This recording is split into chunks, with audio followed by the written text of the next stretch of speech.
करे जा। दो बार तो दो दो तीन तीन महीना कमाई ना गिरवनी, भुला गेली वो दिन। फोन कैली, सीरियस में भोकर भोकर रोत रहली कि देखी नहीं तो 2 महीना का हो गइल बा। ओकरा जाके ओकरा के अपना पैसा का हम गिरवनी, आज तू हमरे के भुला गईली। तो ई मत जान, हम जहिया चाह देब तहिया आग लगा के छोड़ देब करे जा।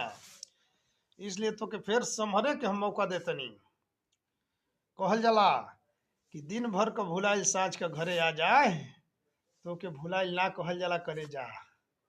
अरे कौना के बहकौला में ते पड़ गईली।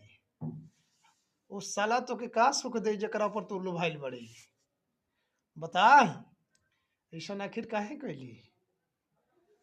जे तोर तीन तीन बार कैल करावल ओके तू भुला गईली। वाह रे करे जा वाह।